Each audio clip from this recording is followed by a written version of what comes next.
15 pelaku merancang sebuah konspirasi kejam untuk menghabisi kepala cabang Bank BRI. Dengan mata dan mulut korban ditutup lakban, mereka menyebarkan teror di setiap langkah. Namun, pertanyaan terbesar pun muncul. Siapakah dalang sebenarnya di balik semua ini, dan apa motif kelam yang mendorongnya? Sebelum lanjut ceritanya, jangan lupa ya like dan subscribe channel Saka Bercerita. Jangan lupa menulis asal daerah kalian di kolom komen supaya kita lebih kenal dan dekat. Silakan duduk yang nyaman karena ceritanya baru dimulai. Let's go! Pagi itu, matahari bersinar lembut di atas kota kecil yang sedang berkembang pesat. Lalu lintas di depan kantor cabang Bank BRI cukup ramai, dipenuhi motor yang berhenti bergantian di pos satpam, dan suara klakson sesekali memecah kesibukan. Dari luar, bangunan bank bercat putih itu tampak kokoh dan modern, berdiri sebagai simbol kepercayaan masyarakat yang menitipkan uang hasil kerja keras mereka. Di lantai 3 gedung itu, sebuah ruangan berukuran sedang dipenuhi berkas-berkas rapi dan aroma kopi hangat. Ruangan itu milik Arman, kepala cabang yang baru 2 tahun menjabat, namun sudah dikenal luas oleh nasabah maupun para pegawai. Wajahnya selalu tenang, suaranya mantap, dan caranya memimpin membuat banyak orang segan sekaligus hormat. Arman bukan tipe orang yang mudah diintimidasi. Ia terbiasa menghadapi tekanan, baik dari atasan pusat maupun dari nasabah yang rewel. Namun, pagi itu ada sesuatu yang membuat pikirannya sedikit berat. Tangannya meraih sebuah map biru di atas meja, laporan transaksi yang baru ia terima malam sebelumnya. Di dalamnya terdapat daftar mutasi rekening yang menurut nalarnya tidak masuk akal. Angka-angka besar keluar masuk dalam waktu singkat, seakan diputar untuk menutupi sesuatu. Ia mendesah panjang. Ini jelas ada yang salah, gumamnya lirih. Pegawai muda bernama Rani masuk sambil membawa setumpuk berkas. "Pak, tanda tangan untuk pengajuan kredit sudah siap. Bapak bisa cek dulu," ucapnya hati-hati. Arman menoleh, menyimpan map biru ke laci meja, lalu tersenyum tipis. "Letakkan saja di meja, nanti saya lihat." "Terima kasih, Rani." Rani mengangguk lalu keluar. Namun, senyum Arman tidak bertahan lama. Begitu pintu tertutup, ia kembali membuka laci dan menatap map biru itu seakan berhadapan dengan rahasia besar. Hatinya berdebar, entah karena firasat buruk atau karena ia tahu terlalu banyak. Siang hari, kantor masih ramai. Para pegawai sibuk melayani antrean nasabah, mesin antrian berbunyi berkali-kali, dan suara ketikan keyboard berpadu dengan dering telepon. Dari balik kaca ruangannya, Arman mengamati semua itu. Ada kebanggaan dalam dirinya karena bisa menjaga cabang bank ini tetap stabil. Namun di balik itu, ia merasakan tekanan yang sulit dijelaskan. Sejak beberapa minggu terakhir, ia menerima panggilan telepon aneh. Nomor yang tidak dikenal, suara berat di seberang hanya berkata singkat, "Jangan ikut campur." Lalu sambungan terputus begitu saja. Awalnya Arman mengira itu hanya ulah orang iseng. Tetapi ketika pesan serupa datang lewat secari kertas di mobilnya, berhenti mencari tahu, ia mulai yakin bahwa dirinya sedang diawasi. Arman memang bukan orang bodoh. Ia tahu laporan transaksi yang ditemukannya mungkin berkaitan dengan jaringan besar. Pencucian uang? Mafia lokal? Atau justru ada orang dalam yang bermain? Semua pertanyaan itu terus berputar di kepalanya. Sore hari, selepas jam kerja, ia duduk sendirian di ruangannya. Lampu-lampu kantor sudah mulai dimatikan satu persatu. Hanya cahaya temaram dari meja kerjanya yang tersisa. Ia membuka catatan kecil, menuliskan inisial-inisial yang mencurigakan dari laporan itu. Tangannya sempat gemetar ketika menghubungkan satu rekening dengan rekening lainnya. Semua seperti rantai yang saling mengikat, dan rantai itu mengarah pada sesuatu yang lebih besar dari sekadar kecurangan nasabah biasa. Telepon di meja tiba-tiba berdering. Arman terlonjak, lalu buru-buru mengangkat. "Halo," suaranya waspada. Tak ada jawaban. Hanya bunyi napas berat di seberang. Lalu suara rendah terdengar, dingin menusuk. "Kamu sudah terlalu jauh, Arman. Berhenti, atau keluargamu yang akan menanggung akibatnya." Sambungan terputus. Arman menatap gagang telepon di tangannya. Jantungnya berdegup kencang, keringat dingin mulai membasahi pelipis. Ia jarang merasa takut, Tapi kali ini rasa takut itu nyata. Bukan untuk dirinya, melainkan untuk keluarganya, istri dan 2 anak yang sedang menunggu di rumah. Ia mengusap wajahnya, mencoba menenangkan diri. Namun, bayangan ancaman itu terus menghantui pikirannya. Malam itu, di rumahnya, suasana terlihat biasa. Istrinya, Laila, sedang menyiapkan makan malam. 2 anaknya bercanda di ruang tamu. Arman duduk di kursi dengan tatapan kosong, seolah pikirannya berada di tempat lain. "Abang, kenapa melamun?" tanya Laila sambil menaruh sup hangat di meja. Arman tersenyum tipis, mencoba menutupi kegelisahan. "Tidak apa-apa, cuma lelah di kantor." Namun, di dalam hatinya, ia tahu kebohongan itu rapuh. Laila cukup peka, tapi ia memilih diam agar tidak membuat istrinya khawatir. Setelah makan malam, ia keluar ke teras, menyalakan rokok, dan menatap langit malam yang penuh bintang. Di kejauhan, ia merasa ada sepasang mata yang mengawasinya dari balik kegelapan jalan. Arman menegakkan badan, berusaha meyakinkan diri bahwa itu hanya perasaan. Tapi jauh di lubuk hatinya, ia sadar, ancaman itu nyata. Dan entah bagaimana, waktu yang tersisa untuknya mungkin sudah tidak banyak. Sementara itu, di sebuah gudang tua di pinggiran kota, 15 orang sedang berkumpul. Mereka duduk melingkar di bawah cahaya lampu redup. Wajah-wajah keras, beberapa bertato, sebagian mengenakan pakaian lusuh, dan ada juga yang terlihat seperti orang terpelajar. Di tengah mereka, seorang pria paruh baya memegang selembar foto, wajah Arman. "Target kita sudah jelas. Kepala cabang bank itu. Kita harus bergerak sesuai jadwal," katanya dengan nada tegas. Seorang pemuda berambut gondrong mengangkat tangan, suaranya serak. "Tapi kenapa harus dia? Apa salahnya?" Pria paruh baya itu menatap tajam. "Jangan banyak tanya. Kita hanya menjalankan perintah. Upah sudah disiapkan. Lakukan pekerjaan, diam, dan terima uangmu." Suasana hening seketika. Tidak ada yang berani membantah. Namun, di dalam hati masing-masing, rasa takut dan ragu mulai tumbuh. Di luar gudang, angin malam berhembus dingin, membawa aroma karat dan debu. Malam itu menjadi saksi lahirnya rencana besar yang kelak mengguncang banyak orang. Arman tidak pernah tahu bahwa hidupnya sudah ditentukan oleh orang-orang yang bahkan tidak dikenalnya. Dan di balik semua itu, ada sosok misterius yang mengatur langkah mereka, seseorang yang belum pernah menampakkan wajahnya, hanya dikenal dengan satu huruf, S. Malam menutup kota dengan kabut tipis yang menempel di jalanan. Di pinggiran, jauh dari keramaian, berdiri sebuah gudang tua yang sudah lama ditinggalkan. Catnya terkelupas, pintunya berkarat, dan jendela-jendelanya pecah sebagian. Dari luar, tempat itu terlihat seperti bangunan mati. Tetapi malam itu, dari celah pintu, cahaya lampu redup merembes keluar. Di dalamnya, 15 orang berkumpul. Wajah mereka beragam, ada yang keras penuh tato, ada yang terlihat seperti pegawai kantoran, bahkan ada yang tampak masih muda seolah baru lepas dari dunia kampus. Mereka bukan satu kelompok yang saling mengenal, melainkan kumpulan orang dari latar belakang berbeda yang dipersatukan oleh satu hal, uang. Suasana terasa tegang. Asap rokok mengepul, bercampur bau oli dan karat. Sebuah meja panjang kayu lapuk menjadi pusat perhatian. Di atasnya tergeletak foto seorang pria berjas, tersenyum dengan tenang, Arman, kepala cabang Bank BRI. Pria berusia 40 tahunan dengan tubuh tegap dan rambut sebagian memutih berdiri di ujung meja. Namanya Raka, mantan aparat yang dipecat karena kasus penyalahgunaan wewenang.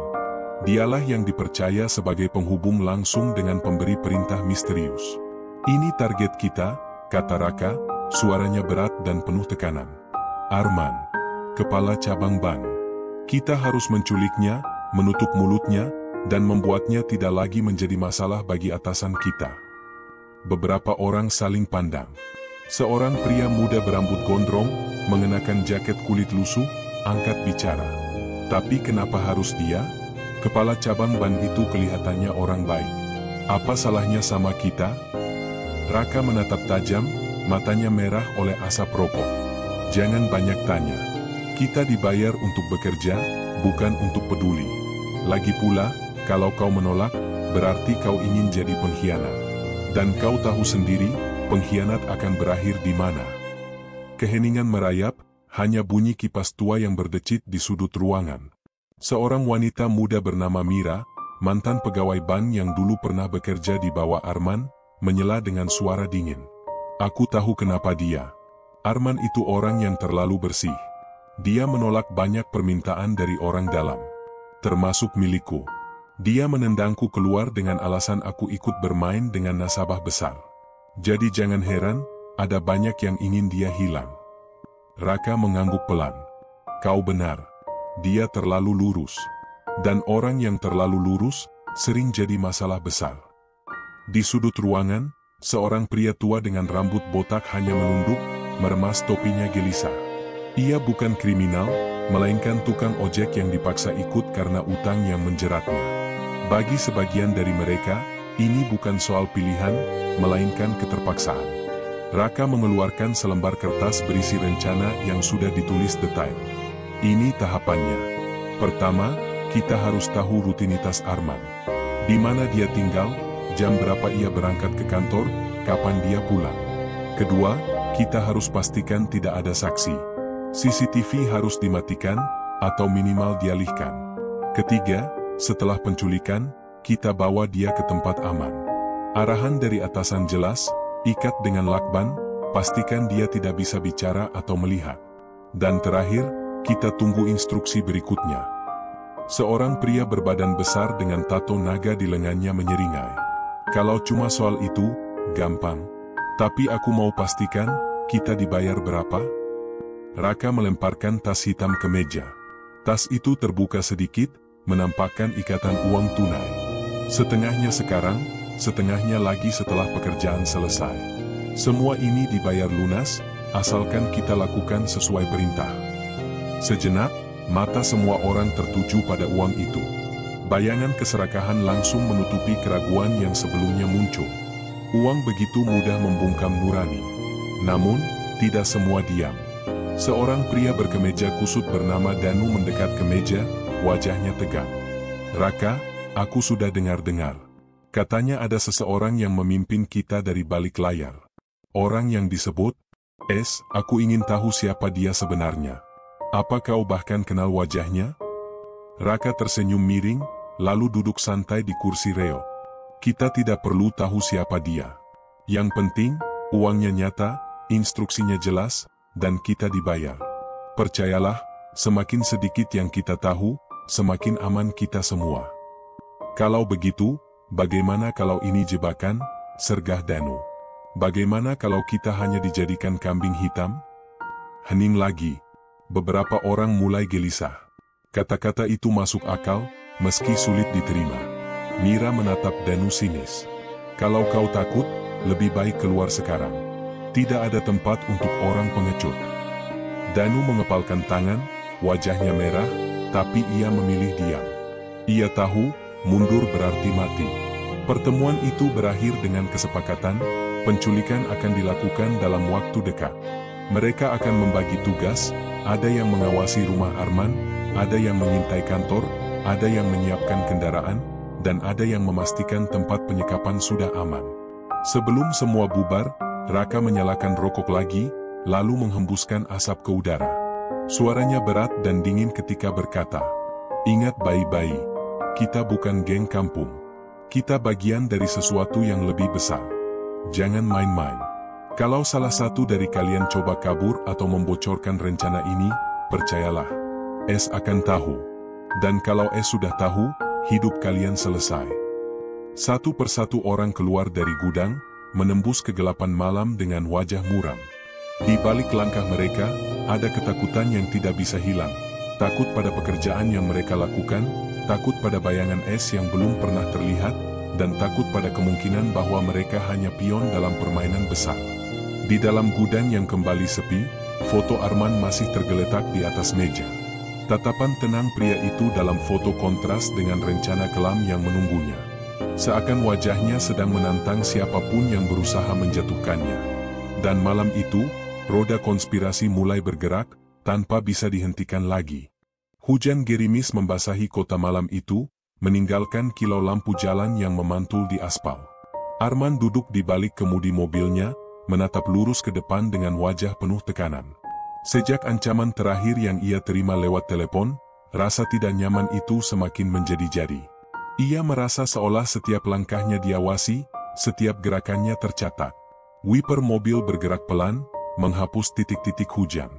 Namun bukan hujan yang membuat pandangannya terganggu, melainkan bayangan samar di kaca spion. Beberapa kali ia melihat motor hitam tanpa plat jelas mengikuti dari belakang. Hatinya mulai berdegup lebih cepat. "Jangan panik," gumamnya pada diri sendiri. Mungkin hanya kebetulan. Namun naluri seorang kepala yang terbiasa membaca gelagat orang lain berkata sebaliknya. Ia mempercepat mobilnya, berbelok tajam ke jalan kecil yang biasanya tidak ia lalui. Motor itu ikut masuk, menjaga jarak dengan kecepatan stabil. Arman menggertakkan gigi. Ia tahu ini bukan kebetulan. Ketika sampai di rumah, ia buru-buru masuk dan mengunci pintu. Laila menyambutnya dengan wajah khawatir. "Bang, kenapa? Kau terlihat pucat sekali." Arman menelan ludah, berusaha tersenyum. "Tidak apa-apa. Hanya lelah di jalan." Namun, malam itu ia tidak banyak bicara. Ia lebih sering duduk termenung di kursi ruang tamu, matanya sesekali melirik ke jendela, seakan berharap bisa menangkap sosok yang bersembunyi di kegelapan. Di dalam hatinya, ia tahu ini sudah kelewat batas. Ia tidak bisa lagi hanya diam. Ia harus mencari bantuan, seseorang yang bisa ia percaya. Dan hanya satu nama yang muncul di benaknya, Bima. Bima adalah penyidik kepolisian yang sudah lama bersahabat dengan Arman. Mereka pernah satu kampus dulu, meski mengambil jurusan berbeda. Arman selalu menghormati integritas Bima, karena di tengah dunia kepolisian yang kerap dipenuhi intrik, Bima tetap tegak memegang prinsip. Keesokan harinya, Arman memutuskan menemui Bima. Mereka bertemu di sebuah warung kopi sederhana di sudut kota, jauh dari keramaian. Warung itu berlantai semen, meja kayunya penuh goresan, namun justru terasa aman bagi percakapan yang tidak ingin didengar orang lain. Bima datang dengan jaket coklat, wajahnya lelah, mungkin karena habis dari TKP kasus lain. Begitu melihat Arman, ia tersenyum singkat, lalu duduk di seberangnya. "Sudah lama sekali kau tidak menghubungiku. Ada apa, men? Wajahmu tidak biasanya seperti ini." Arman menghela napas, tangannya meremas gelas kopi yang masih panas. "Bim, aku rasa ada sesuatu yang besar sedang terjadi. Dan aku terjebak di dalamnya." Bima menatapnya serius. "Jelaskan." Arman pun menceritakan semua. Laporan transaksi mencurigakan yang ia temukan, ancaman lewat telepon, surat misterius di mobilnya, hingga perasaan diikuti semalam. Semakin ia bicara, wajah Bima semakin tegang. "Ini serius," kata Bima pelan. "Kau tahu sendiri, kasus pencucian uang bukan main-main. Kalau benar ada jaringan di balik ini, mereka tidak akan segan-segan menyingkirkan siapapun yang menghalangi." Arman menatapnya, matanya bergetar menahan cemas. "Itulah yang kutakutkan. Aku tidak peduli kalau hanya aku yang jadi target. Tapi keluargaku, Bim, mereka tidak bersalah." Bima terdiam sejenak, lalu menepuk bahu sahabatnya itu. "Aku akan bantu. Tapi kau harus hati-hati. Kita tidak bisa percaya pada semua orang, bahkan di dalam kepolisian sekalipun. Aku punya firasat ada orang dalam yang terlibat." Sementara itu, di sisi lain kota, kelompok 15 orang mulai menjalankan tugas mereka. Mereka menyebar dalam tim kecil. 2 orang mengawasi rumah Arman, 2 orang lagi memantau kantor ban, sementara sisanya menyiapkan logistik. Mira, yang dulu mantan pegawai ban, kini menjadi salah satu mata paling tajam. Ia duduk di sebuah mobil sedan tua bersama rekannya, mengintai kantor cabang dari kejauhan. "Dia terlalu disiplin," bisiknya. "Datang tepat waktu, pulang juga hampir selalu sama. Mudah ditebak. Itu kelemahannya." Rekannya mengangguk, sambil mencatat di buku kecil. Tinggal tunggu waktu yang tepat. Di gudang tua, Raka menerima laporan mereka satu persatu. Ia tampak puas. Namun, di balik wajah dinginnya, ada rasa waspada. Ia tahu pekerjaan ini berbahaya, bukan hanya bagi target, tapi juga bagi mereka sendiri. "Jangan sampai salah langkah," ucapnya dingin. Atasan kita, S, tidak suka kalau ada kesalahan. Dan kalau dia marah, kita semua akan jadi korban. Semua orang mengangguk patuh. Nama, S, saja sudah cukup membuat bulu kuduk mereka meremang. Tak seorang pun pernah melihat wajahnya, hanya mendengar instruksi lewat perantara. Tapi mereka tahu, orang itu punya kekuasaan yang jauh lebih besar daripada sekadar bos kriminal biasa. Malam semakin larut ketika Arman pulang dari warung kopi. Kata-kata Bima masih terngiang di kepalanya. Ia mencoba meyakinkan diri bahwa dengan melibatkan Bima, ada harapan untuk melawan bayangan gelap ini. Namun, di saat yang sama, ia sadar langkah itu bisa membuat keadaan semakin berbahaya. Saat mobilnya melewati sebuah tikungan, ia kembali melihat motor hitam itu. Kali ini lebih dekat, lampu depannya menyala terang menusuk kaca spion. Arman menggertakkan gigi, mempercepat laju mobil, mencoba menghindar. Namun motor itu tetap mengikuti. Degup jantungnya berpacu dengan suara mesin. Tangannya basah oleh keringat, matanya fokus menatap jalan. Ia merasa terjebak dalam permainan yang tidak pernah ia pilih. Dan entah bagaimana, rantai tak terlihat itu semakin menjeratnya, membuatnya sulit bernapas. Di kejauhan, dari balik helm gelap, pengendara motor itu tersenyum tipis. Baginya, permainan baru saja dimulai. Sore itu, langit kota mendung. Awan kelabu menggantung rendah, seakan ikut menyimpan rahasia yang sebentar lagi akan meledak. Hujan belum turun, tetapi udara terasa berat, menekan dada siapapun yang berdiri di bawahnya. Di lantai 3 Bank BRI cabang itu, Arman merapikan berkas terakhir sebelum ia pulang. Para pegawai sudah satu persatu meninggalkan kantor. Suara mesin pendingin ruangan mendengung pelan, memberi kesan sunyi yang aneh. Arman berdiri sejenak di depan jendela, menatap jalanan yang mulai padat oleh kendaraan pulang kerja. Ia menghela napas panjang. Hari itu, perasaannya lebih berat dari biasanya. Bayangan motor misterius yang terus mengikutinya, laporan mencurigakan yang ia simpan di laci, serta janji Bima untuk menyelidiki, semuanya berputar di kepalanya. Ia meraih map biru itu, hendak membawanya pulang. Ponselnya bergetar.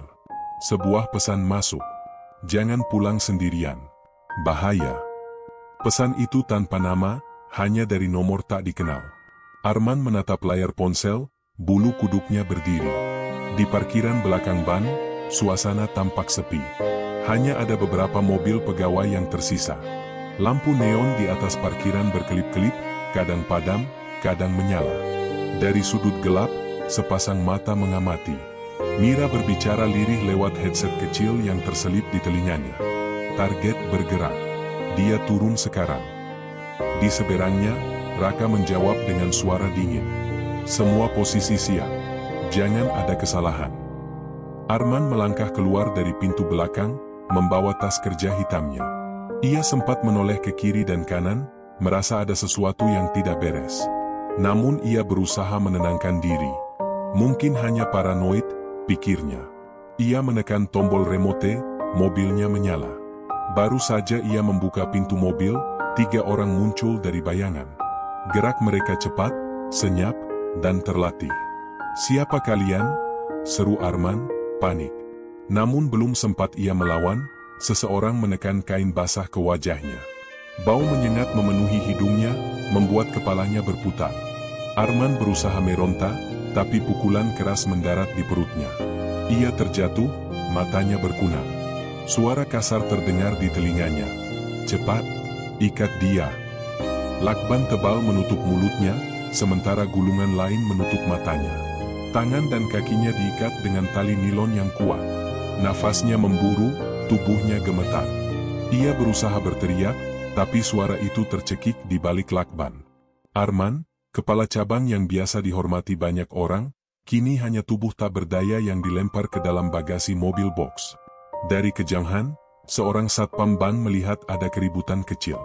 Ia mencoba mendekat, tetapi salah satu penculik pura-pura menutup bagasi sambil berteriak. "Ini barang bank, jangan ikut campur." Satpam itu berhenti, ragu. Ia melihat sekilas ada sesuatu di dalam bagasi, namun sebelum ia sempat memastikan, seseorang menepuk bahunya. Seorang pria berbadan besar, dengan senyum dingin, berbisik. Pergi ke posmu. Ini bukan urusanmu. Tatapan tajam itu membuat Satpam ciut. Ia memilih mundur, meski hatinya berteriak ada yang tidak beres. Mobil box itu melaju keluar dari parkiran. Arman terguncang di dalam bagasi, tubuhnya terbentur-bentur. Keringat dingin membasahi tubuhnya, jantungnya berpacu lebih cepat daripada mesin mobil. Dalam gelap, ia berusaha tenang, berusaha berpikir. Tetapi dengan mata dan mulut tertutup, rasa putus asa itu semakin menjeratnya. Di dalam mobil, Raka memimpin tim kecilnya. Ia duduk di kursi depan, wajahnya tegang. Bawa dia ke gudang. Jangan ada yang tahu. Ingat, kita tidak boleh ceroboh. Mira duduk di sampingnya, memandangi jalan yang gelap. Dia tidak akan bisa kabur. Tapi kita harus pastikan tidak ada jejak. CCTV ban tadi sudah aku pastikan mati. Semua sudah diatur. Pria berbadan besar di kursi belakang tertawa kecil. Kalau begini, gampang. Aku kira bakal sulit. Dia terlalu lengah. Raka menoleh tajam. Jangan meremehkan. Ingat, ini baru permulaan. Kita hanya menjalankan apa yang diperintahkan. Jangan berpikir ini pekerjaan mudah. Kalau sampai gagal, Es tidak akan segan menyingkirkan kita semua. Suasana hening kembali. Nama itu lagi. Es, sosok misterius yang tidak pernah muncul, tapi bayangannya begitu kuat hingga membuat orang-orang keras sekalipun gemetar. Di rumah, Laila mulai cemas. Sudah hampir jam 9 malam, Arman belum juga pulang. Ia mencoba menghubungi ponselnya, tapi hanya terdengar nada sambung tanpa jawaban. Anak-anak sudah tertidur, tapi kegelisahan Laila makin menjadi. Ia menatap pintu rumah berkali-kali, berharap suaminya muncul dengan senyum lelah dan alasan, macet di jalan. Namun, pintu itu tetap diam, seakan tahu ada sesuatu yang telah terjadi. Di sisi lain kota, Bima sedang duduk di ruang kerjanya. Ia memeriksa catatan yang ditinggalkan Arman tentang transaksi mencurigakan itu. Alisnya berkerut, pikirannya dipenuhi pertanyaan. Ia sudah terbiasa menghadapi kasus rumit, tapi kali ini ada firasat berbeda. Tiba-tiba ponselnya berdering. Nomor tak dikenal. Bima mengangkat, suaranya waspada. Halo? Tak ada jawaban. Hanya suara napas berat. Lalu sebuah kalimat pendek terdengar. Temanmu sudah diambil. Klik. Sambungan terputus. Bima tertegun, wajahnya pucat. Ia segera berdiri, mengenakan jaketnya, dan berlari keluar kantor. Hatinya berteriak, sesuatu yang buruk telah terjadi pada Arman. Sementara itu, di gudang tua yang sudah lama ditinggalkan, mobil box berhenti. Pintu bagasi dibuka, dan tubuh Arman yang terikat dilempar ke lantai yang dingin dan berdebu. Ia merintih pelan, lakban menahan suaranya. Pandangannya gelap. Nafasnya berat. Raka berdiri di atasnya, menatap dengan dingin. Selamat datang, Pak Kepala Cabang. Mulai malam ini, hidupmu tidak lagi milikmu sendiri. Arman menggeliat, mencoba melepaskan ikatan. Namun semua sia-sia. Ia hanyalah boneka tak berdaya dalam permainan orang-orang yang bahkan tidak dikenalnya. Dan dari bayang-bayang, suara seseorang terdengar lewat telepon yang dipegang Raka. Suara dalam, berat, dan penuh kuasa. Pastikan dia tetap hidup. Untuk sekarang. Instruksi selanjutnya akan segera aku kirim. Nama pengirim perintah itu tidak disebut. Namun bagi semua orang di ruangan itu, mereka tahu, itu suara Es. Malam itu, udara terasa lebih dingin dari biasanya. Angin bertiup kencang, membawa aroma tanah basah yang tertahan sejak hujan siang tadi. Di jalan raya, lampu-lampu kendaraan berkelebat, tapi bagi Bima, semua itu hanya kabur tak berarti. Pikirannya terpusat pada satu hal, pesan misterius yang baru saja ia terima. Temanmu sudah diambil. Kata-kata itu terus bergema di kepalanya, menusuk lebih dalam daripada pisau. Ia mengenal Arman sejak lama. Bukan sekadar teman, tetapi saudara yang terikat bukan oleh darah, melainkan oleh kesetiaan. Pikirannya melayang pada percakapan terakhir mereka tentang dokumen mencurigakan, motor yang terus mengintai, dan ketakutan samar yang kini berubah nyata. Bima menekan pedal gas mobilnya lebih dalam. Ia menuju rumah Arman. Di rumah sederhana itu, Laila sudah menunggu dengan wajah pucat. Begitu Bima tiba, wanita itu langsung membuka pintu dengan panik. "Pak Bima, Arman belum pulang. Saya sudah coba telepon berkali-kali, tapi tidak diangkat." Bima menenangkan dengan tatapan serius. "Saya tahu, Bu. Saya juga sudah menerima pesan aneh barusan." Laila terisak, tubuhnya gemetar. "Jangan bilang, dia dalam bahaya?" Bima tidak langsung menjawab. Ia masuk ke ruang tamu, duduk di kursi, dan menatap sekeliling. Foto keluarga Arman tergantung di dinding, memperlihatkan kebahagiaan yang utuh, yang kini terancam hancur. "Sejak kapan terakhir kali ibu bicara dengan Arman?" tanya Bima. "Siang tadi. Dia bilang pulangnya agak terlambat karena ada pekerjaan tambahan. Setelah itu, tidak ada kabar lagi." Bima mengangguk, lalu berdiri. "Saya akan mencari tahu. Jangan khawatir, Bu. Tapi untuk sementara, jaga anak-anak baik-baik. Jangan biarkan mereka tahu dulu." Laila mengusap air matanya, berusaha tegar. Ia hanya bisa mengangguk. Bima menuju Banberi cabang tempat Arman bekerja. Meski malam sudah larut, ia memiliki akses sebagai penyidik kepolisian. Satpam yang berjaga di pos depan sempat ragu, tetapi akhirnya membiarkan Bima masuk setelah melihat kartu identitasnya. Di area parkir belakang, Bima menyalakan senter kecil. Matanya menyapu setiap sudut. Ia berhenti ketika menemukan sesuatu di tanah, sobekan kecil lakban abu-abu. Ia memungutnya, mendekatkan ke wajah. Lakban industri, biasanya dipakai untuk mengikat barang berat. Ia melangkah lebih jauh, menemukan bekas ban yang tidak biasa. Lebih besar dari mobil pribadi, tapi lebih kecil dari truk. "Mobil box," gumamnya. Saat Bima hendak mencatat temuan itu, seorang satpam mendekat. Wajahnya terlihat gelisah. "Pak, saya tadi sebenarnya melihat sesuatu," ucapnya lirih. Bima menoleh tajam. "Apa yang kamu lihat?" Satpam itu menelan ludah. "Ada beberapa orang, mereka membawa sesuatu ke dalam mobil box. Saya sempat curiga, tapi salah satu dari mereka bilang itu barang ban.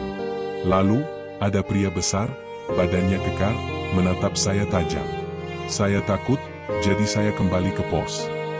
Bima mengepalkan tangan. "Kenapa kamu tidak lapor?" "Maaf, Pak, saya takut." Bima menahan amarahnya. Ia tahu ketakutan itu wajar, tetapi akibatnya fatal.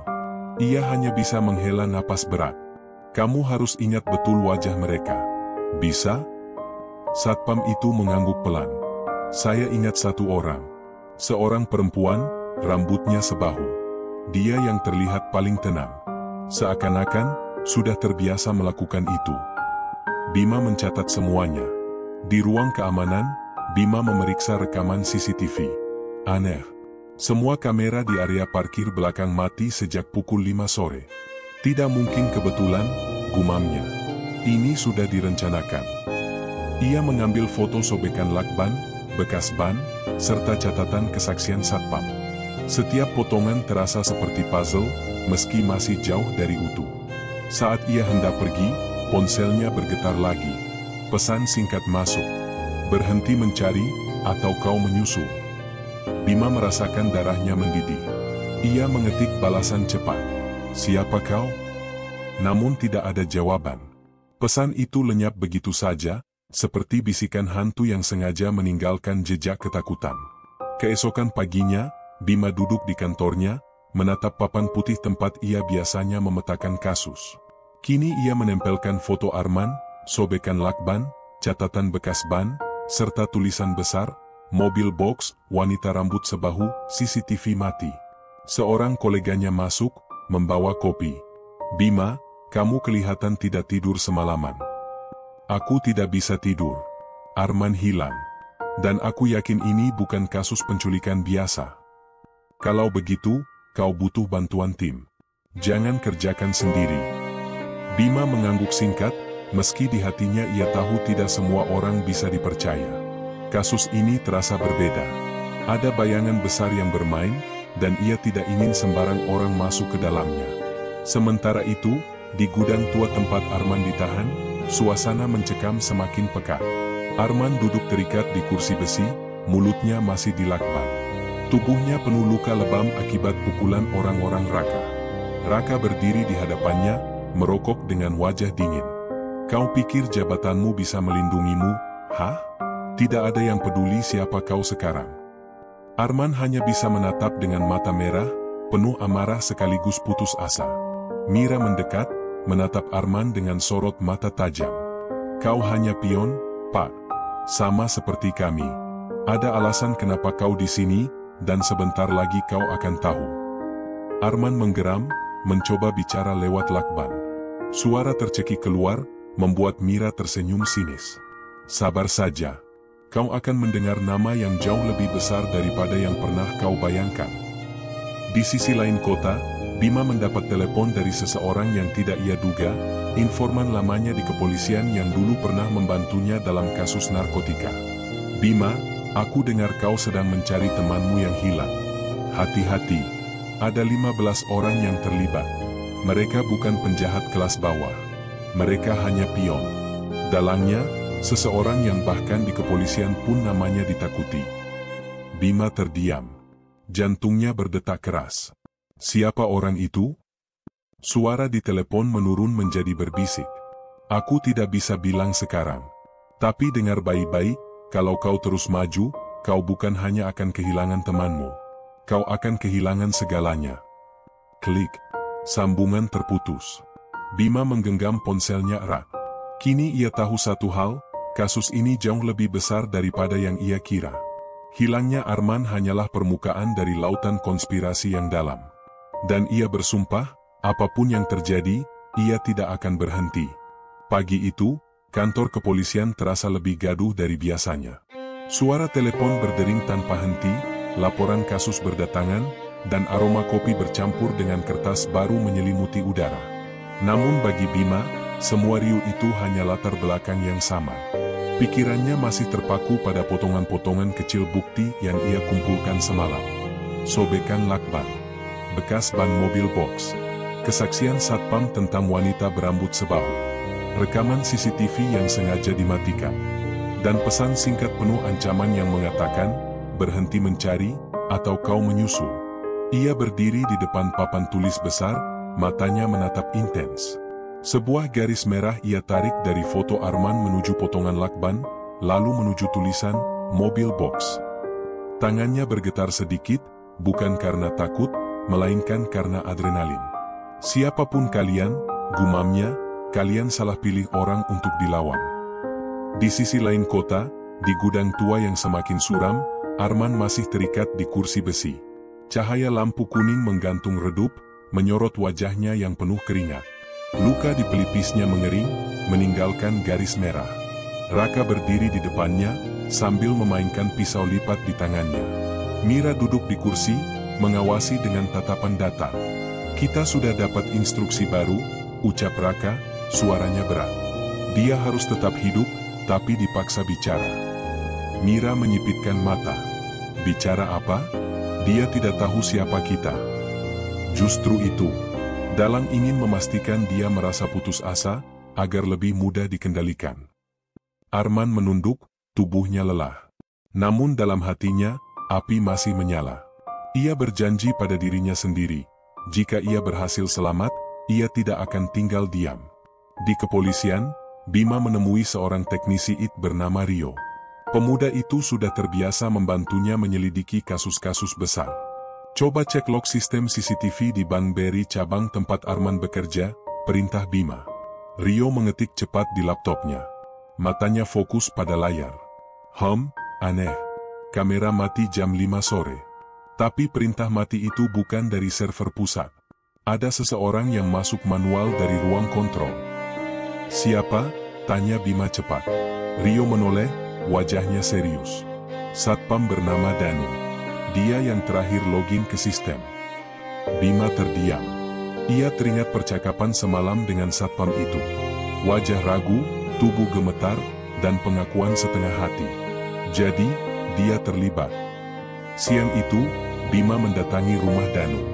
Rumah kecil di gang sempit, dengan pintu kayu yang sudah mulai lapuk. Ia mengetuk beberapa kali, namun tak ada jawaban. Tetapi naluri Bima berkata lain.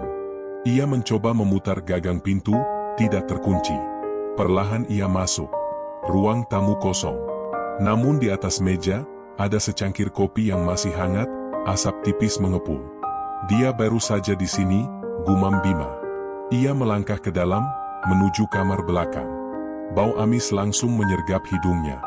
Dan di sanalah, tubuh Danu tergeletak. Lehernya dicekik, matanya membelalak, seakan kematian datang begitu cepat. Bima mengepalkan tangan. Mereka membersihkan jejak. Siapapun yang tahu terlalu banyak, akan disingkirkan. Ia segera memotret kondisi mayat itu, lalu menghubungi unit forensik. Namun di hatinya, Bima tahu, setiap menit yang ia buang, Arman semakin jauh dari keselamatan. Sore harinya, Bima duduk di kafe kecil, mencoba menyusun ulang puzzle ini. Ia membuka catatan di ponselnya. Satpam Danu, terbunuh. Mobil box, masih belum terlacak. Wanita rambut sebahu, identitas belum diketahui. Pesan ancaman, kemungkinan besar dikirim dari nomor sekali pakai. Saat ia termenung, seorang pria tua dengan jaket lusuh duduk di kursi seberangnya. Tanpa permisi. Bima, ucap pria itu lirih. Bima menoleh tajam. Siapa kau? Pria itu menatap sekeliling, lalu mencondongkan tubuh. Aku dulu bagian dari mereka. Kelompok itu. Darah Bima berdesir. Kelompok 15 orang. Mereka bayangan. Tugas mereka sederhana, mengeksekusi. Tapi otak sebenarnya hanya satu orang. Kami menyebutnya S. Bima menahan napas. Nama itu lagi. Siapa S? Pria tua itu menggeleng. Tidak ada yang tahu pasti. Aku pun hanya mendengar suara perintah lewat telepon. Tapi dia punya kuasa besar. Polisi, pengusaha, pejabat, banyak yang tunduk padanya. Kenapa kau bilang ini padaku? Tanya Bima dengan nada penuh curiga. Pria itu menatap dengan mata penuh penyesalan. Karena aku tidak mau lagi hidup dalam bayangan. Aku sudah kehilangan banyak. Kalau bisa, aku ingin memperbaikinya meski hanya sedikit. Bima hendak bertanya lebih jauh, namun tiba-tiba terdengar suara tembakan dari kejauhan. Peluru menembus kaca kafe, mengenai dada pria tua itu. Arg! Tubuhnya ambruk di meja, darah mengalir cepat. Bima refleks merunduk, meraih pistol di pinggang. Ia menoleh keluar, sebuah motor hitam melaju kencang, penembaknya sudah kabur. Bima berlari keluar, tapi terlambat. Jalan sudah ramai, motor itu hilang di antara kerumunan. Ia kembali ke dalam, mendapati pria tua itu sekarang. Dengan sisa napas, pria itu berbisik. Cari, gudang tua, pinggiran kota. Arman. Lalu matanya terpejam, tubuhnya kaku. Malam itu, Bima kembali ke papan tulis di kantornya. Ia menambahkan satu catatan baru dengan spidol merah besar. Gudang tua, pinggiran kota. Jantungnya berdebar. Ia semakin dekat. Namun ia juga sadar, setiap langkah yang ia ambil membuat bayangan maut kian menutupinya. Sementara itu, di gudang yang dimaksud, Arman mendengar percakapan samar antara Raka dan Mira. Besok, kita pindahkan dia. Dalang tidak ingin lokasi ini terbongkar, ucap Raka. Kemana? Tanya Mira. Tempat yang lebih aman. Dan kalau polisi mulai mendekat, kau tahu apa yang harus kita lakukan. Arman menahan napas. Ia tahu, apa yang harus dilakukan, berarti kematiannya. Di saat yang sama, Bima di kejauhan bersumpah dalam hati. Bertahanlah, men. Aku akan datang. Malam menyelimuti kota dengan sunyi yang ganjil. Jalanan di pinggiran kota sepi, hanya sesekali kendaraan lewat, meninggalkan jejak cahaya lampu yang cepat menghilang. Di antara gedung-gedung tua yang ditinggalkan, berdiri sebuah gudang besar dengan dinding berkarat, jendela pecah, dan pintu besi yang setengah roboh. Dari luar, bangunan itu tampak seperti bangunan mati tanpa fungsi, tetapi di dalamnya, kehidupan berdenyut dengan gelap yang berbahaya. Di dalam gudang itu, Arman masih terikat di kursi besi. Lakban menutup mulutnya, tangan dan kaki terjerat tali nilon. Nafasnya berat, tubuhnya gemetar bukan hanya karena dingin, tetapi juga karena kelelahan menahan rasa sakit. Lebam di pipi dan perutnya jadi saksi bagaimana tubuhnya diperlakukan sejak penculikan. Raka berjalan mondar-mandir, pisau lipat di tangannya berkilau terkena pantulan lampu kuning redup. Mira berdiri bersandar di tiang besi, mengamati dengan tatapan dingin. "Besok pagi kita pindahkan dia," ucap Raka dengan nada tegas. "Dalang tidak mau tempat ini terbongkar. Ada kabar polisi sudah mengendus keberadaan kita." Mira mengerutkan kening. "Kalau begitu, bukankah lebih aman kalau kita habisi dia sekarang? Tidak ada bukti, tidak ada masalah." Raka berhenti, menatap tajam. "Instruksi jelas, dia harus tetap hidup. Kalau kau melawan, kau tahu risikonya." Mira mendengus pelan. "Kadang aku merasa Es terlalu banyak bermain-main dengan kita semua. Seolah-olah nyawa orang hanya bidat catur yang bisa digeser seenaknya." Arman mendengarkan dengan seksama, meski tubuhnya lemah. Nama itu lagi, Es. Sosok misterius yang sepertinya memegang kendali penuh. Hatinya bergolak, ingin berteriak, ingin tahu siapa sebenarnya orang itu.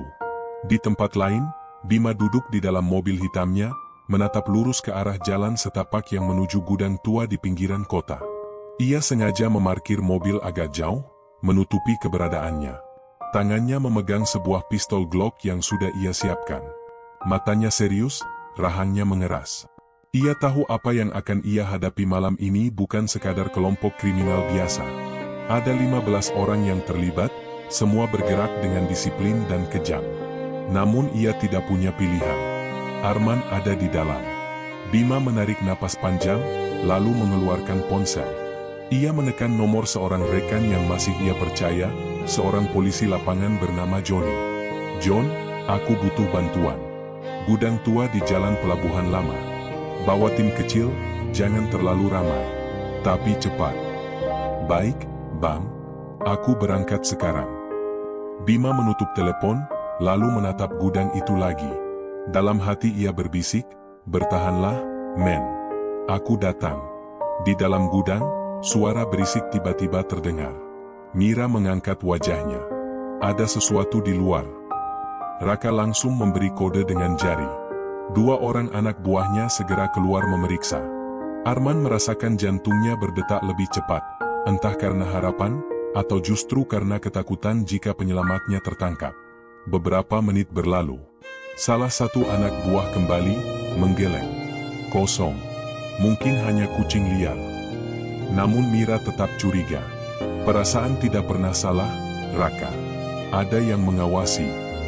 Raka menyalakan rokok, menghembuskan asap ke udara. Kalau benar ada yang mendekat, kita akan tahu. Dan kita akan siap. Arman menunduk, berusaha menyembunyikan percikan semangat yang muncul. "Bima, apakah kau sudah di sini?" Dari kejauhan, Bima memperhatikan pergerakan 2 orang yang keluar dari gudang. Gerakan mereka disiplin, tidak seperti penjahat jalanan. "Mereka bukan amatir," gumamnya. Ia menunduk, menyalakan kamera kecil yang dipasang di dada. Setiap langkahnya kini direkam, sebagai bukti. Ia tahu, kalau ia gagal malam ini, setidaknya akan ada jejak yang tersisa. Pelan, ia merayap mendekati pagar belakang gudang. Rumput liar menutupi sebagian besar area, cukup untuk membuat tubuhnya tersamarkan. Dengan sabar ia menunggu, menghitung pola penjagaan. Di dalam, Raka mendapat panggilan telepon. Suaranya berubah tegang begitu mendengar suara dari seberang. "Ya, Es, kami siap." "Tidak, belum ada masalah." "Baik, besok pagi dia akan dipindahkan." Raka menutup telepon, lalu menatap Mira. Dalang baru saja memberi peringatan. Dia bilang akan ada gerakan dari pihak luar. Dia menyuruh kita waspada. Mira tersenyum tipis. "Lihat, aku sudah bilang." Arman merasakan tubuhnya kaku. Kalau Bima benar-benar ada di luar, itu berarti mereka sudah siap. Bahaya lebih besar menanti. Waktu berjalan lambat. Angin malam berhembus melalui celah jendela pecah, membuat suara mencekam seperti bisikan. Arman mencoba mengatur napasnya, menyiapkan diri untuk apapun yang akan terjadi. Dan di luar sana, Bima sudah merayap mendekati dinding samping gudang. Ia melihat celah kecil, cukup untuk mengintip. Matanya melebar ketika melihat Arman duduk terikat di kursi, wajahnya penuh luka. "Men," bisiknya lirih, matanya berkaca-kaca. Ia segera menghubungi Johnny. "Aku sudah temukan dia. Kita butuh serangan cepat, kalau tidak mereka akan pindahkan besok pagi." "Baik, Bang. 5 menit lagi kami sampai." Bima menyelipkan ponselnya, lalu bersiap. Ia tahu 5 menit bisa jadi terasa seperti 5 jam. Di dalam gudang, Raka tiba-tiba menoleh ke arah pintu samping. "Aku dengar sesuatu." Mira mengeluarkan pistol, menegakkan tubuh. "Kita tidak sendirian." Ketegangan membeku di udara. Semua orang bersiap, jari mereka berada di pelatuk. Arman merasakan tubuhnya bergetar hebat.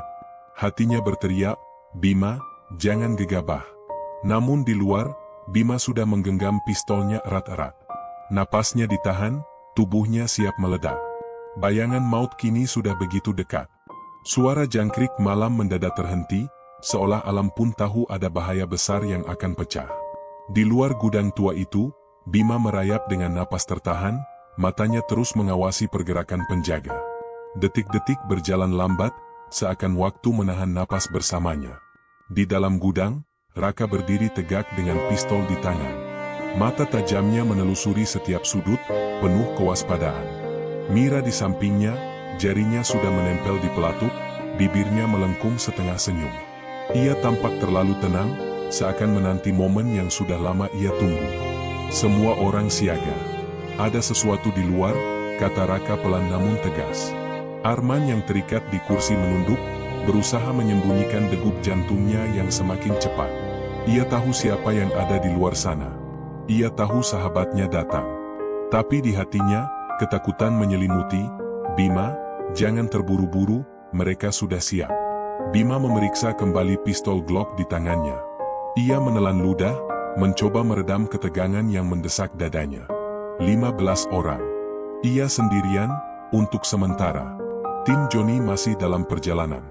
Lalu, ia mendengar suara langkah kaki.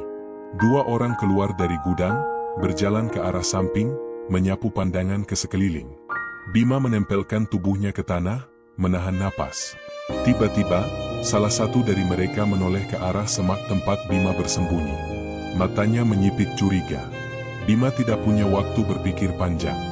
Dor, dor, 2 letusan singkat pecah. Penjaga pertama tumbang, darah memercik di rumput. Yang kedua sempat berteriak sebelum peluru Bima menembus dadanya. Sunyi pecah. Dari dalam gudang, Raka segera berteriak. "Kontak senjata. Ada yang menyerang." Suasana seketika meledak. Anak buah Raka berhamburan mengambil posisi, beberapa berlindung di balik dinding, lainnya mendekat ke pintu. Mira tersenyum tipis. Akhirnya, permainan dimulai. Bima berlari cepat, menyelinap di antara bayangan. Ia tahu waktunya sempit. Setiap detik berarti. Ia harus masuk, sebelum Arman dipindahkan atau dieksekusi. Suara tembakan mulai berbalas dari dalam gudang. Dor, dor, dor. Peluru menghantam dinding besi, memercikkan serpihan karat. Bima melompat ke belakang drum tua, menunduk. Dari kejauhan, lampu mobil terlihat, tim Johnny sudah datang. "Bagus," gumamnya. Di dalam gudang, Arman menegakkan kepalanya. Matanya membelalak saat mendengar suara tembakan. Itu Bima. Dia benar-benar di sini. Raka mendekat padanya, menempelkan pistol di pelipis Arman. "Kalau dia berani masuk, kau yang pertama mati."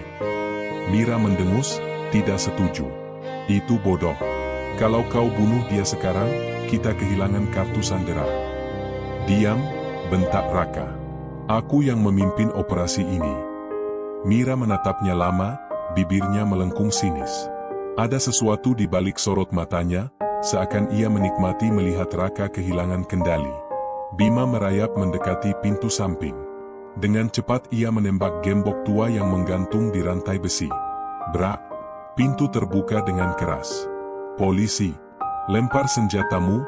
teriaknya lantang, suara menggema di dalam gudang. Namun yang ia dapat hanya balasan hujan peluru. Dor, dor, dor. Peluru berdesing di udara, menghantam tiang besi, membuat debu berhamburan. Bima berguling ke belakang tumpukan kayu, membalas tembakan. Kaca pecah, lampu jatuh, cahaya di dalam gudang semakin redup. Suasana berubah jadi neraka kecil. Tim Johnny akhirnya tiba. 4 polisi berpakaian preman masuk lewat sisi lain gudang, langsung ikut membalas tembakan. Pertarungan sengit pecah, suara senjata saling beradu. Raka berteriak, mengatur strategi. Pisahkan mereka. Jangan biarkan mereka mendekat ke Sandera. Anak buahnya menyebar, sebagian naik ke lantai atas gudang yang reot, menembak dari atas. Peluru menghujani ruangan, membuat polisi terpaksa berlindung. Bima semakin nekat. Ia merayap cepat ke arah kursi tempat Arman terikat. "Men, aku di sini," teriaknya. Arman menoleh, matanya berkaca-kaca. "Bima." Namun tepat saat itu, Mira melangkah keluar dari bayangan. Pistolnya mengarah ke kepala Bima. "Lama kita tidak berjumpa, Pak Polisi," ucapnya dengan suara dingin. Bima tertegun. "Kau?" Mira tersenyum samar.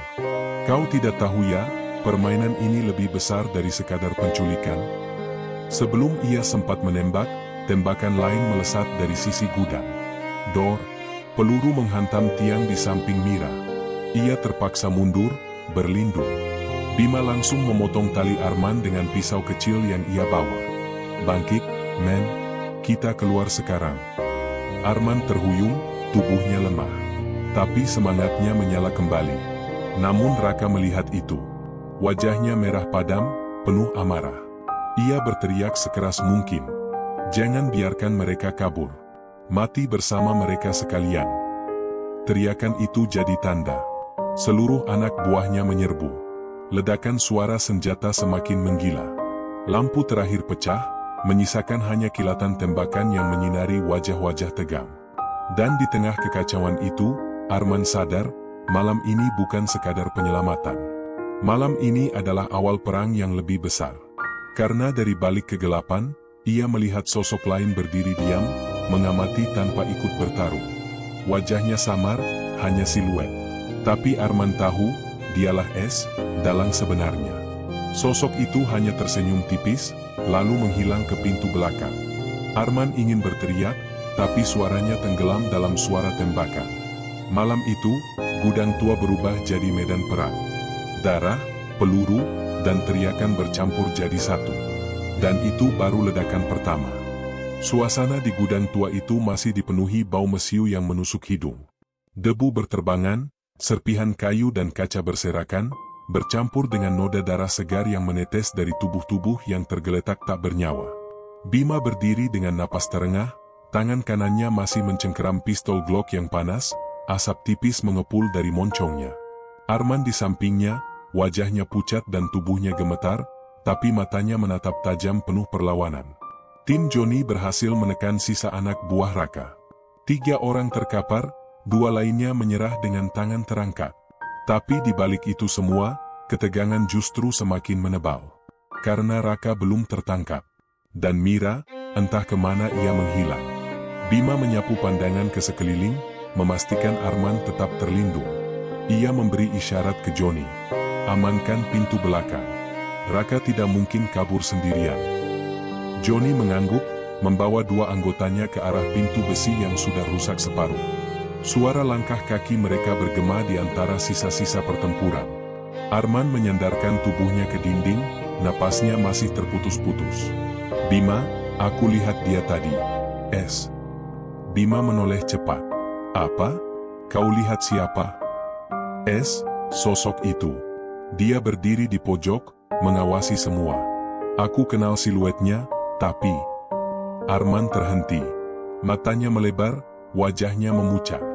Bima mendekat, mengguncang bahunya. "Kenapa? Katakan." Namun sebelum Arman sempat membuka mulut, suara letusan senjata terdengar dari arah pintu belakang. "Dor, Dor," disusul teriakan Johnny. "Pengkhianat. Dia ada di pihak mereka." Bima sontak menoleh, jantungnya berdegup kencang. Di pintu belakang, Bima melihat pemandangan yang membuat darahnya berdesir.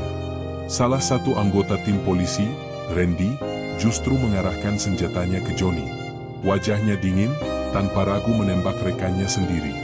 Johnny terjatuh, darah mengalir dari bahunya. "Bajingan, kau, selama ini." Randy menyeringai, matanya tak lagi menampakkan loyalitas seorang polisi. "Kalian terlalu naif. Kalian kira ini hanya penculikan biasa? Kalian sudah masuk terlalu jauh." Bima segera berlari ke arah mereka. "Randy, turunkan senjatamu. Kau gila?" Randy menoleh, matanya penuh kebencian bercampur dengan kepuasan. "Aku tidak gila, Bima. Aku hanya memilih berpihak pada yang lebih kuat. Kalian tidak pernah paham siapa yang benar-benar mengendalikan permainan ini." Seketika, sesuatu bergetar dalam benak Bima. Semua kepingan mulai terasa menyatu. Selama ini, kebocoran informasi, gerakan Raka yang selalu selangkah lebih maju, jebakan yang terlalu sempurna, semuanya ada tangan orang dalam. Dan kini, pengkhianat itu berdiri tepat di hadapannya. "Kenapa, Randy?" Suara Bima pecah, tapi tegas. "Kita sudah makan meja yang sama, bertaruh nyawa bersama. Kenapa kau memilih jalan ini?" Randy tertawa getir. "Meja? Nyawa? Itu semua hanya permainan kecil. Kau pikir gajimu bisa menyelamatkan keluargamu? Kau pikir idealisme bisa melindungimu dari orang-orang besar? Tidak, Bima. Di dunia ini hanya ada dua pilihan, tunduk atau hancur." Arman menatapnya tajam, darahnya mendidih. "Jadi kau bagian dari mereka sejak awal?" Randy mengangkat pistol, mengarahkannya pada Arman.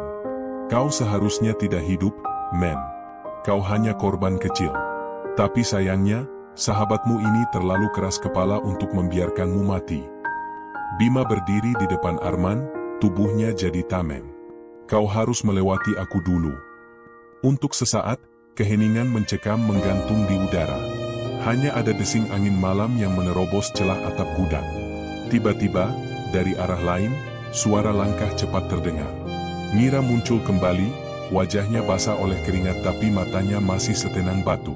Ia melihat Randy, lalu tersenyum puas. "Bagus, akhirnya kau menunjukkan wajah aslimu."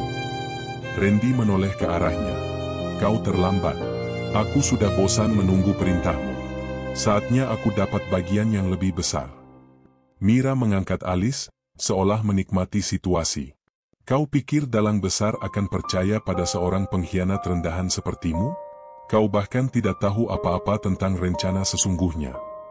Bima terperangah. Kata-kata Mira seakan menampar logika. Jadi, Randy bukan pengkhianat utama? Atau mereka berdua memang bagian dari permainan lebih besar? Ketegangan memuncak. Bima, Randy, Mira, dan Arman berdiri saling berhadapan. 3 pistol terangkat, siap meletus kapan saja. Sementara di belakang, Johnny yang terluka berusaha bangkit, menahan darah yang terus mengucur dari bahunya. Bima mencoba mengambil kendali. "Cukup, tidak ada lagi yang mati malam ini." Namun dunia tidak semudah itu. Randy menyeringai, jarinya semakin menekan pelatuk. "Kau terlalu lemah, Bima." Dan tepat sebelum ia menembak, suara tembakan lain meledak dari luar gudang. Dor, peluru menembus bahu Randy, membuatnya terhuyung. Senjatanya terlepas. Bima menoleh cepat, mencari sumber tembakan. Tapi yang ia lihat hanyalah sosok bayangan di kejauhan, berdiri di atas atap mobil hitam, lalu menghilang dalam gelap malam. Dalang itu lagi. Randy terkapar, tubuhnya gemetar. Dengan napas tersengal ia berkata, "Kau tidak akan pernah tahu siapa dia, bahkan aku pun hanya boneka." Lalu matanya terpejam, tubuhnya jatuh lemas. Bima menatapnya, dadanya sesak. Ia baru saja kehilangan rekan yang berubah jadi musuh, sekaligus saksi penting yang bisa membuka jalan menuju dalang sebenarnya. Mira perlahan mundur ke pintu belakang, senyum dinginnya masih menghiasi wajah. Permainan belum selesai, Pak Polisi. Justru baru dimulai. Bima ingin mengejarnya, tapi tubuhnya sudah terlalu lelah, pelurunya hampir habis, dan Arman butuh perlindungan. Ia hanya bisa menatap Mira menghilang dalam kegelapan, meninggalkan jejak tawa tipis yang masih terngiang di telinganya. Malam itu, Bima belajar sesuatu yang pahit. Musuh sebenarnya bukan hanya mereka yang berdiri di depan mata.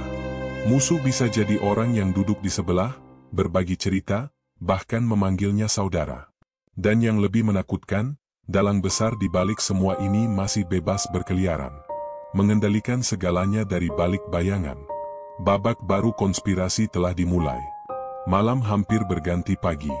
Di langit timur, garis tipis jingga mulai muncul, tapi bagi Bima, malam itu seakan tak ada habisnya. Gudang tua yang beberapa jam lalu menjadi medan pertempuran kini sunyi. Bau mesiu masih menggantung, bercampur dengan amis darah. Arman duduk bersandar di dinding, wajahnya letih, tubuhnya penuh luka tapi matanya masih menyala.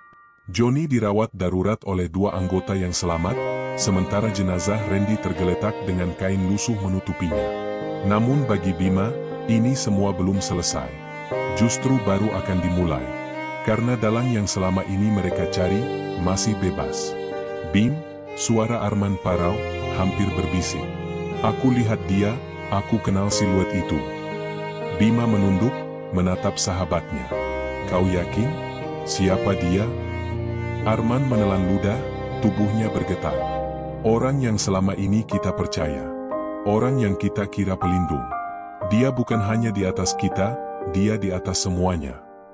Bima mengernyit, mencoba mencerna. Maksudmu?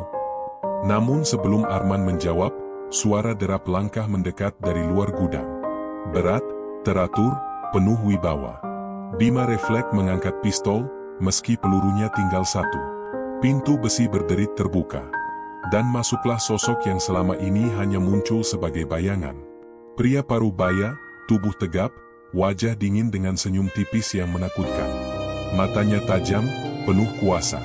Seragam rapih menempel di tubuhnya, tanda jabatan menegaskan betapa tinggi kedudukannya. Arman langsung menunduk, gigi gemeretak. Aku tidak salah, dia orangnya. Bima tertegun, seakan darahnya berhenti mengalir. Sosok itu adalah Komisaris Besar Surya, atasan mereka sendiri. Surya melangkah tenang, seolah gudang penuh mayat itu hanya ruang rapat biasa. Kalian hebat, bisa bertahan sejauh ini. Aku bangga sekaligus kecewa. Bangga karena kalian keras kepala, kecewa karena kalian terlalu bodoh. Bima menahan emosi yang mendidih di dadanya. Semua ini, kau yang rancang? Raka, Mira, Randy, semua pionmu? Surya mengangguk pelan, wajahnya tanpa rasa bersalah. Benar, 15 orang itu hanya alat. Bahkan Randy, aku tahu sejak awal dia akan menyerah pada ambisinya. Aku biarkan saja, karena setiap permainan butuh pengorbanan. Arman menatapnya dengan penuh benci. Kenapa? Apa salahku? Apa salah keluargaku? Surya mendekat, menatap Arman dari atas. Salahmu? Kau hanya kebetulan. Kau kepala cabang ban yang menyimpan terlalu banyak rahasia. Uang, transaksi gelap, aliran dana yang tidak seharusnya terlihat. Kau tahu terlalu banyak, Arman. Dan orang yang tahu terlalu banyak, harus diam. Arman hampir meloncat, tapi tubuhnya lemah. Jadi, semua ini karena uang kotor? Karena jaringanmu? Surya tersenyum tipis. Uang, kekuasaan, perlindungan. Dunia ini tidak berjalan dengan idealisme, Arman. Dunia ini digerakkan oleh tangan-tangan yang berani kotor. Dan aku adalah tangan itu. Bima tidak tahan lagi. Kau pengkhianat. Kau mengorbankan nyawa anak buahmu, rekanmu, bahkan keluargamu sendiri demi ambisi busukmu. Surya menoleh padanya, sorot matanya tajam seperti pisau. Jangan naif, Bima. Bukankah selama ini kau juga menutup mata pada kebusukan sistem? Bedanya, aku tidak hanya menutup mata. Aku menguasainya. Bima mengangkat pistol, meski tahu pelurunya tinggal 1. Tangannya bergetar, bukan karena takut, tapi karena amarah yang nyaris meluap. Surya sama sekali tidak mundur. Ia justru mendekat, menempelkan dada pada moncong pistol. Ayo, tembak aku. Selesaikan sekarang. Tapi ingat, begitu aku mati, sistem akan tetap berjalan. Aku hanya wajah. Di belakangku ada banyak lagi yang lebih besar, lebih berbahaya. Kau siap melawan semuanya, Bima? Kata-kata itu menusuk lebih dalam dari peluru. Bima terdiam, keringat dingin menetes dari pelipisnya.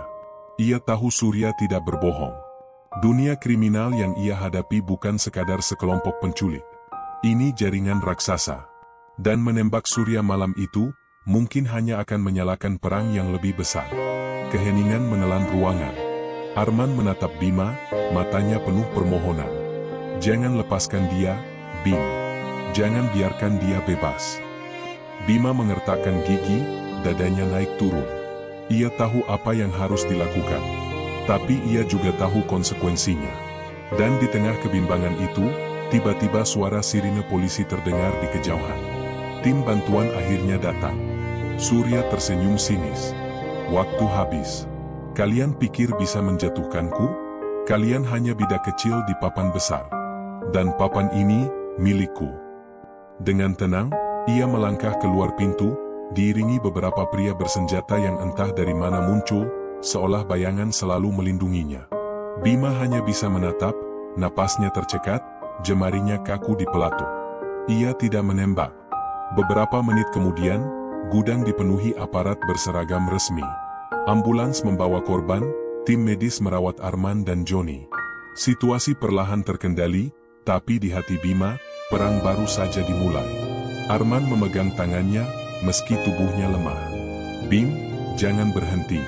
Jangan biarkan dia menang. Bima mengangguk, meski wajahnya muram. Aku janji, men. Aku tidak akan berhenti.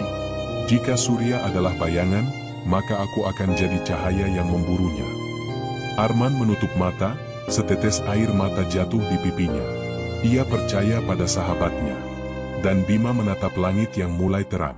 Mentari terbit, tapi baginya, kegelapan baru saja membuka tirainya.